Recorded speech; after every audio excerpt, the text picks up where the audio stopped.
Independent retail business can mean so many things these days. A brick and mortar store, an e-commerce business, a maker's online shop, a booth at an antique mall, and more. No matter which category you're in, Kathy Cruz, a fellow retail business owner and retail educator, will teach you how to market and manage your business efficiently so you can spend time doing other things you love. Welcome to the Savvy Shopkeeper Podcast. Welcome to episode 80 of the Savvy Shopkeeper Retail Podcast.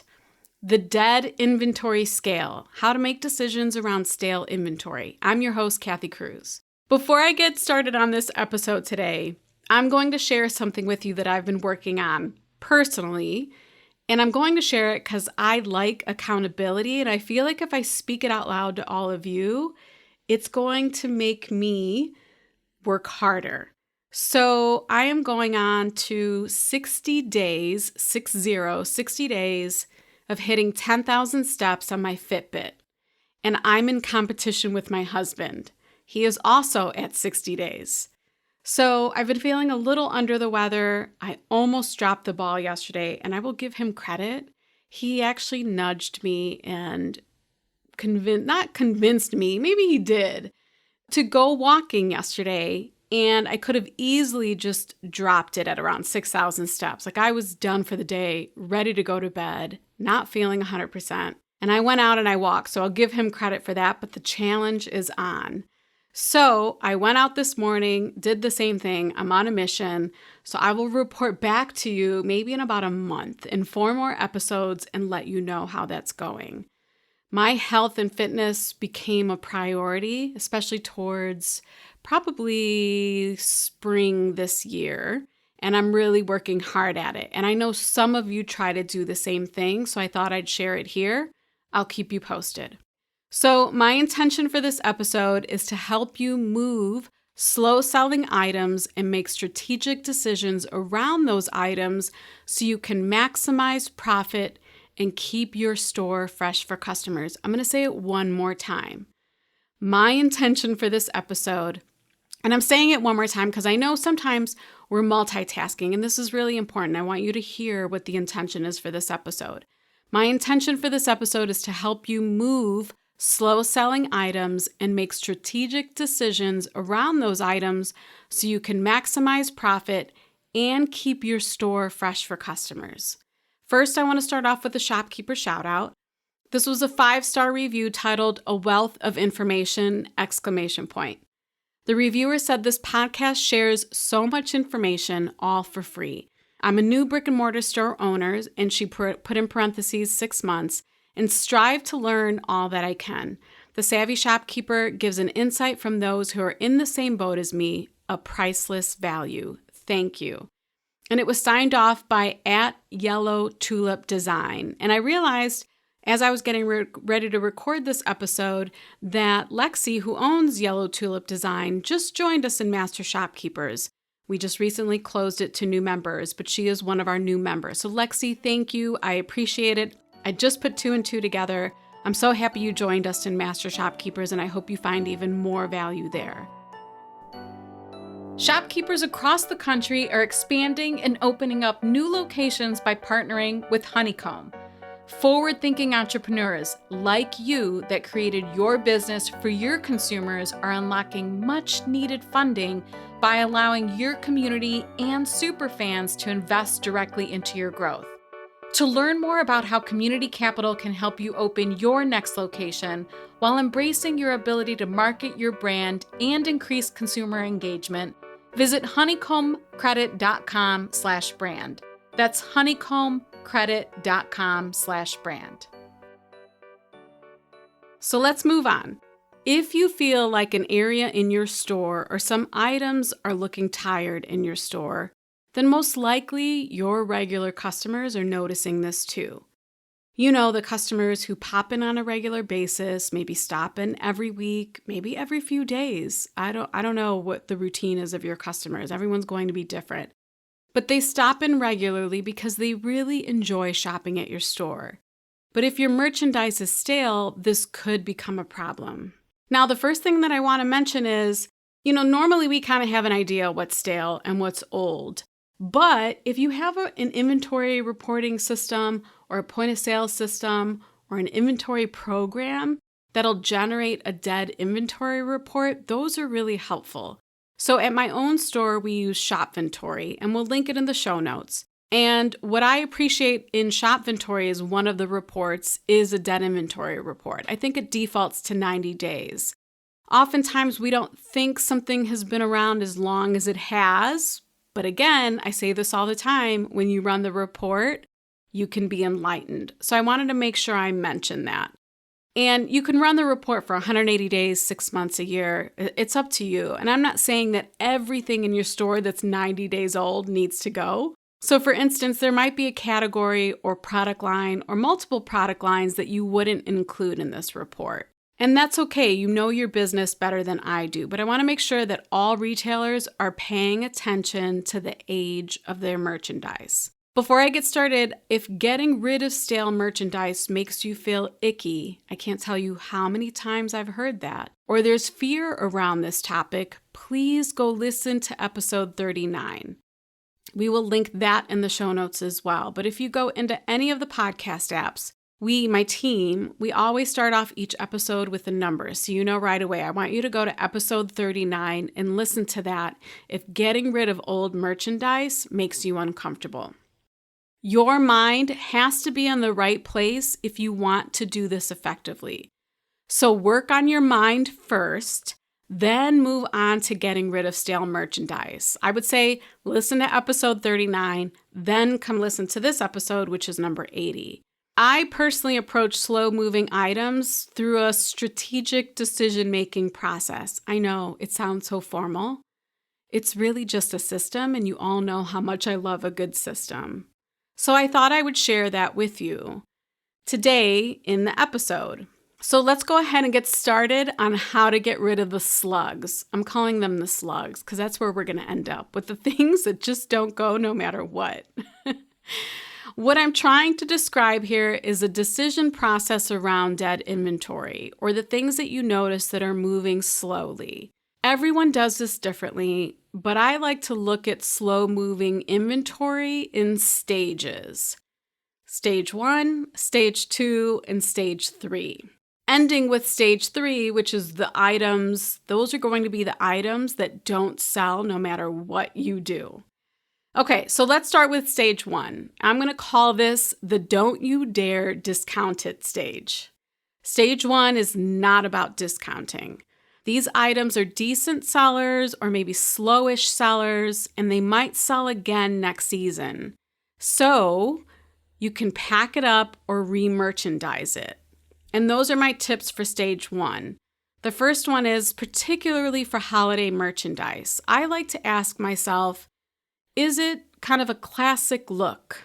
Is it timeless, or is it super trendy? And if it's timeless and classic, or a decent seller, but maybe we just had too many, I ask myself, will it sell again next holiday season? And not everyone agrees with me on this. Some of you might be cringing, like, no, don't do this. But it actually works really well for us. Some retailers might scoff at the idea, but again, you might want to give it a try. We get new customers every year, customers that we didn't have the holiday season before. And because we tend to choose items that are a little more timeless and not so trendy, I know I can pack up maybe one box of items and store them in our basement, which is our storage area, and bring them up next holiday season, and it'll be fine. Again, the instances where I've done this is like if we've overbought, maybe just too many in quantity. And I want to mention that we actually did this maybe 3 holidays ago, 3 like Christmas seasons ago. And we overbought that season, but we had some great items. We just didn't have enough foot traffic coming in. So we boxed those items up. We brought them back up 2 holiday seasons ago. And I'd say at least we were pleasantly surprised, 90 to 95% of it sold. So do not assume that your customers will remember it or that they'll judge you for it. Just keep that in mind. It goes back to mindset again. Okay, number 2 is, can we do something else with the items? For instance, can we add some greenery to it for a new season? If it's a glass item, can it be etched? Like, can you etch it yourself, or can you take it to a local glass etcher?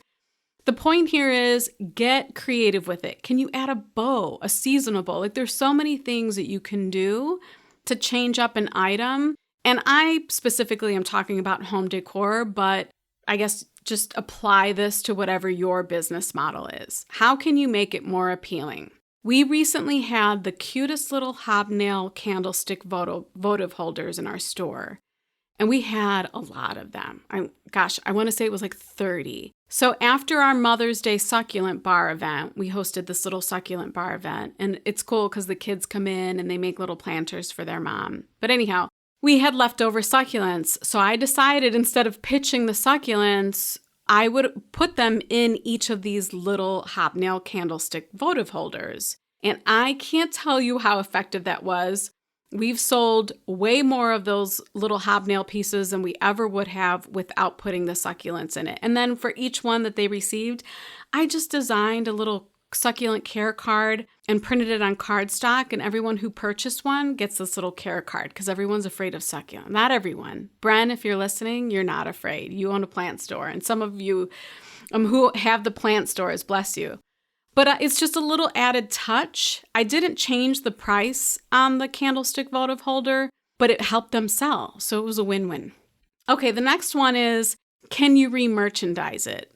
This is so effective. Do not underestimate the power of re-merchandising in your store or at your booth at a market or at your booth if you're in a vendor mall. Constantly refresh your store, even if it's with the same merchandise. At least try it. Try it once or twice. My sister used to laugh at me because we would participate in an outdoor market event, or we even did indoor ones. And she would laugh at me because every hour I was re-merchandising. But then we would laugh because something that sat there for hours would sell within 5 minutes after I re-merchandised it. So do not underestimate the power of re-merchandising. Move a collection around, move the entire store around when you can. And I understand not everyone has time for that, but just consider it. So that was stage 1. That was what did I call it? The don't you dare discount it. And that's just me protecting your profit margin. And hopefully you start protecting your profit margin too. I'm so excited to announce that Tundra is the official signature sponsor of the 2021 Savvy Shopkeeper Retreat. Tundra is an online wholesale marketplace for retailers and suppliers. What I really like about Tundra is that they eliminate transaction fees and markups. As a result, Tundra empowers us, both buyers and suppliers, to keep reinvesting in ourselves. As a store owner myself, I appreciate that ordering from Tundra keeps my store fresh with new, novel, and seasonal products. And if you didn't know, Tundra also offers a pro membership, so you save even more with free shipping site-wide. Ordering on Tundra saves us, retailers, time. We have one wholesale account to access thousands of brands and more than 1 million products.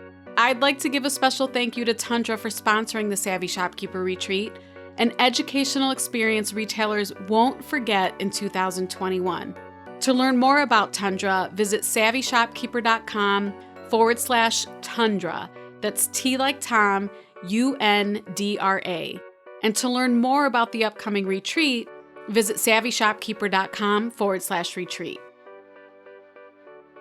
So stage 2 is the get creative stage. This is where maybe you start to lightly discount or have a little fun and get creative with selling the items.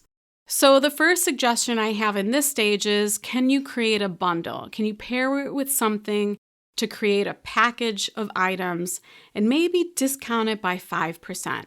You'll see a pattern here with what I'm recommending, which is not to discount heavily immediately. I want you to discount as a last resort. So sometimes bundling is simply offering a solution to your customer. It might be a gift basket, so that makes it easy for them just to grab it. It's wrapped, it has a pretty bow on it. Maybe it's a complete paint kit if you sell paint in your store. That way your customer can just buy the whole bundle, go to work, and get started on their project immediately. The key here is, even if they save 5%, they appreciate it. But you know what they appreciate more is that you're saving them time. Our customers will buy brushes from us in addition to the paint Part of it is because they trust our opinion about the paintbrushes, but also because it's one less stop they have to make. They can just go right home and get started on their furniture project. So bundle for convenience. Convenience for your customer. The next tip I have in this stage is, or the question I ask myself is it time to get creative? And there are group members in both the lab and master shopkeepers who share so many creative ideas for getting rid of inventory in the groups. Just really creative. They're always sharing something new and inspiring, and I love how scrappy they get and how much they share. But one fun idea that has come up in our groups is to create mystery or surprise bags. You can bundle items, maybe from the same category, like if you have a baby category in your store, bundle a bunch of baby items up. Put them in a bag, discount it, and then see how quickly you can move those items. Other store owners in the groups have said how excited their customers get. Even though they can't see what's in the bag, it's almost like that FOMO. They have this fear of missing out, and the discount is almost too good to pass up. So I think that could be really fun, thinking creatively around how to get rid of those items. And then the last stage is stage 3, and I call it the burn and turn stage. Do what you have to do just to get rid of these slugs.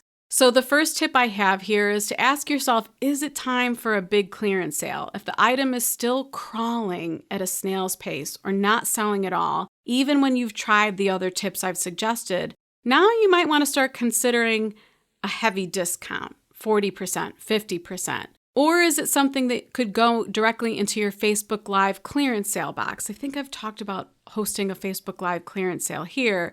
And I definitely have a full video lesson, tools, tips in the Shopkeepers Lab on hosting a Facebook Live clearance sale without using special software. So if you're interested in that and you're a lab member, make sure you go watch that video lesson. Personally, I only do this once or twice per year in our store, the store I have with my sister. And I'm sure I've talked about this before. We make it a rare occurrence, so our customers really enjoy it, and man, they show up because they know we don't do this often, and they know we're giving 50% off. So don't be afraid to host a big clearance sale to get a cash injection so you can get fresh merchandise in your store. I think that's the best part of that. I know we've hosted Facebook Live clearance sales that have generated $2,000 and $3,000, and I know of some of our group members who have done Facebook Live clearance sales and generated $5,000. So imagine what that could do in terms of a buying budget to at least get some new merchandise in your store. The next tip that I have in the burn and turn category is to ask yourself, is it time to liquidate? Like, have you done everything including a Facebook Live clearance sale or some type of in-store big clearance sale and it still didn't go? This is the time that maybe it's time to send those items to Facebook Marketplace, add it to a pile for gift basket donations. I've also heard some retailers take their items to a consignment shop or liquidate them through an auction site. Of course, this is one of the last resorts, but it is an option too. At least you can get something out of it, whether it's a tax deduction for the donation or whether it's, maybe 30 cents on the dollar, 25 cents on the dollar. At that point, I think it's better than nothing. It's better than sitting in your storage room where maybe you don't have a lot of room already. Get it out. And then the last tip I have in this stage is, has it really reached pure dud level? If it's a true dud and everything you've tried hasn't worked, go ahead and donate it. Take it to the Salvation Army. Take it to any charity place that will accept it. Make sure you get a paper receipt so that you can document it and write it off. It's time to let it go. So when you start the process of moving old and stale merchandise, don't skip directly to stage 3. I think that's the point here, is there's stage 1 and stage 2. Start asking yourself the questions at stage 1. This way you're giving yourself the opportunity to get the most profit possible from those items. As you go through the stages, you'll start to discount, and then at some point you'll want to get rid of the merchandise. You're just going to want to get rid of it. I know many of you feel there's a stigma around clearancing or marking down merchandise. You don't want to have the perception or the reputation of being a discount store. I completely get it. But another point to this episode is to let you know that you can do these things without hurting your brand, especially if you make it a rare occurrence or you make it fun. I promise, have fun with it and protect your margins the best you can. If you want to see the show notes to this episode or find links to anything I mentioned, visit my blog at savvyshopkeeper.com/80. And if you have other suggestions for clearing out dead or stale inventory, I'd actually love to hear it. Maybe I can do a part 2 to this episode. If you DM me on Instagram, my username is @savvyshopkeeper. And if you've sent me a message through Instagram, I reply to all of them. I also reply to all emails. And if you find this podcast helpful, please share it or take just a few minutes to leave a rating and a review. I sincerely appreciate it. Until the next episode, be savvy and boss up.